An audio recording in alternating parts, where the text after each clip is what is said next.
আসসালামু আলাইকুম। Technique easy education থেকে তোমাদের সাথে আছি আমি জুয়েল। আজকের পর্বে আমরা অসীম ধারার 3টা এমসিকিউ প্রশ্ন সমাধান করব।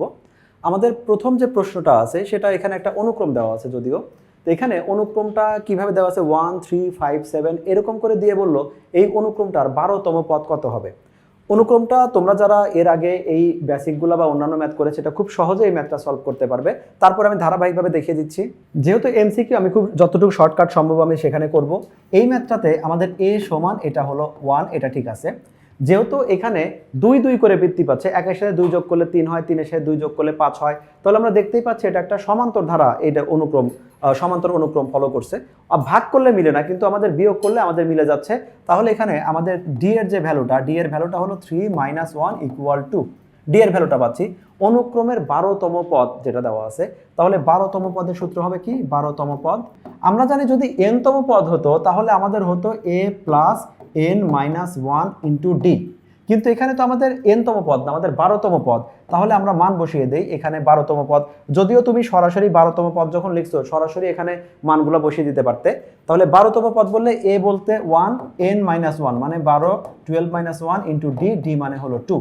তাহলে এখানে দাঁড়াচ্ছে 1, 12 থেকে 1 গেলে 11, 11 তাহলে এখানে হবে 22, রেজাল্টটা হবে হলো 23। অর্থাৎ এই ধারার 12তম পদ যেটা আছে সেটা আমাদের 23 হবে। আমরা অপশনটা চেক করি, তাহলে আমাদের সঠিক অ্যান্সারটা হবে হলো গ 23। এরপরের যে প্রশ্নটা দেওয়া আছে সেটা দেওয়া আছে কোনো একটি অনুক্রমের তম পদটা দেওয়া আছে n-তম পদ সমান 1/n * n+1, এটা কিন্তু তম পদ বলা আছে। এই ম্যাথটাতে যদি আমি n এর পরিবর্তে আমি যদি এখানে 7 লিখি, দুইটা n এর জায়গায় আমি 7 লিখে দিলাম, এর মানে বোঝাচ্ছে এটা 7তম পদ। n এর পরিবর্তে আমি যদি এখানে 17 দিয়ে দেই, তার মানে এটা বোঝাচ্ছে এটা 17তম পদ। n দ্বারা বোঝাচ্ছে n এর পরিবর্তে আমি যা বসাবো এটা তততম পদ বোঝাবে, তম পদ, যোগফল না। এখন তাহলে বললো এর তৃতীয় পদ কোনটি, এই যে ধারাটা যদি হয় এর তৃতীয় পদ কি হবে সেটা বের করতে হবে। অর্থাৎ এই ম্যাথটাতে সংক্ষেপে আমি এখানেই করে দেই, সংক্ষেপে এখানে শুধু যেটা করতে হবে 1টাকে ঠিক রাখলাম, ওরা বললো তৃতীয় পদ মানে এই ম্যাথটাতে n সমান আমাকে 3 ইউজ করতে হবে। তাহলে এটা হবে 3 × 3 + 1, তাহলে দাঁড়াচ্ছে কত, 1 তো ঠিকই থাকলো, 3 আর 1 যোগ করলে আমাদের হয় 4, 4 এর সাথে 3 মাল্টিপ্লাই করলে এটা হবে 12। আমাদের রেজাল্ট মিলে যাচ্ছে 1/12, গ নাম্বার এটা হলো আমাদের সঠিক উত্তর। 3 নাম্বার যে প্রশ্নটা আছে, অনুক্রমটাতে বলা আছে UN মানে n মানে সে আগের ম্যাথের মতো এখানে সিরিয়ালটা বোঝানো হয়েছে, এটা হলো 1 - -1 এখন এইখানে আমাকে বললো যে কয়েকটা জিনিস, যে 10তম পদ কত হবে, 15তম পদ কত হবে, 12 পদের সমষ্টি কত সেটা। আমরা যদি শুধুমাত্র এই অনুক্রমটা একটু বোঝার চেষ্টা করি যে অনুক্রমটা কিভাবে সাজানো হয়েছে, তাহলে এই 10তম পদ হোক আর 20তম পদ হোক, এখানে ফ্যাক্ট 20তম পদ বা 10তম পদ না, শুধু খেয়াল রাখতে হবে জোড়াতম পদ নাকি বিজোড়তম পদ। এখানে শুধু এইটাই আমাদের আলোচনার মুখ্য বিষয় থাকবে। শুরুতে আমরা আগে ধারাটা দেখে নিই।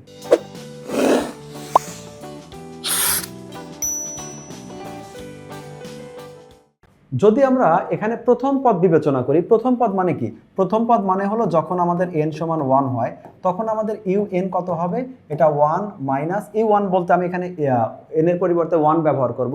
তাহলে আমাদের যেটা হবে এখানে 1 - -1 হোল টু দি পাওয়ার, এটা হলো 1। এখন এই 1টা ঠিকই থাক, মাইনাসের উপর যখন বিজোড় পাওয়ার থেকে যাচ্ছে তখন মাইনাস থেকে যায়, আমাদের এই মাইনাসটাও ঠিকই থাকলো, এই মাইনাস কিন্তু এই মাইনাস, কিন্তু এখন এই যে ভিতরে যে মাইনাস, এই মাইনাসটা থেকে যাবে, 1 এর উপর পাওয়ার যাই দেয় সেটা আমাদের 1 হবে। তাহলে আমাদের কত হচ্ছে 1 + 1 = 2।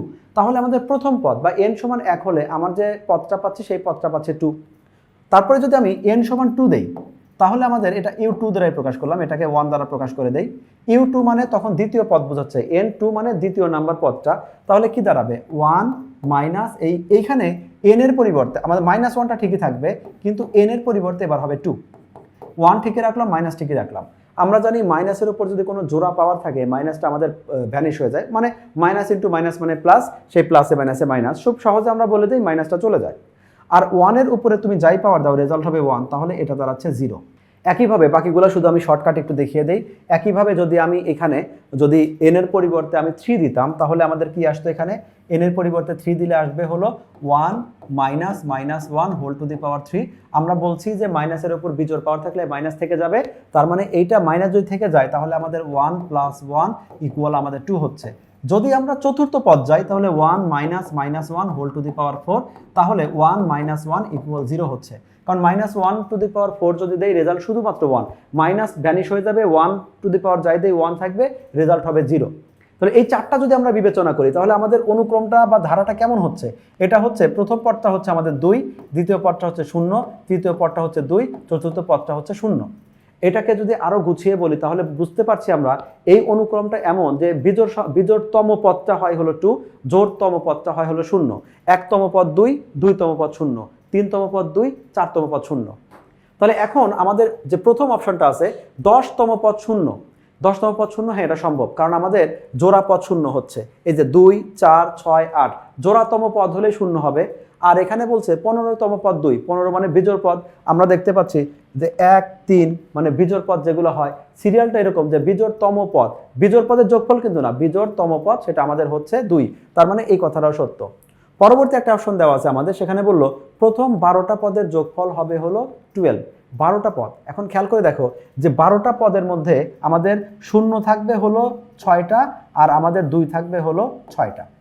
যেহেতু আমাদের 0 2 0 2 সরি 2 0 2 0 এরকম করে যাচ্ছে, তাহলে টোটাল 12টা পদের মধ্যে 6টা 0 থাকবে আর 6টা 2 থাকবে। তাহলে 6টা যদি 2 থাকে 6 দুগুণে 12, রেজাল্ট 12ই হওয়ার কথা। তাহলে আমরা আমাদের অপশানে ফিরে যাই। এখানে আমরা দেখতে পাচ্ছি যে এখানে 1, 2 এবং 3 এই তিনটা কথাই সঠিক। তাহলে আমাদের সঠিক উত্তরটা হচ্ছে ঘ নাম্বার। আমাদের আজকে এই সংক্ষিপ্ত পর্বে আমাদের সাথে থাকার জন্য ধন্যবাদ। দেখা হবে পরবর্তী কোনো পর্বে। টেকনিক ইজি সিরিজের সাথে থাকো, আমাদের সাথে 24 ঘন্টা যুক্ত থাকার জন্য। আল্লাহ হাফেজ।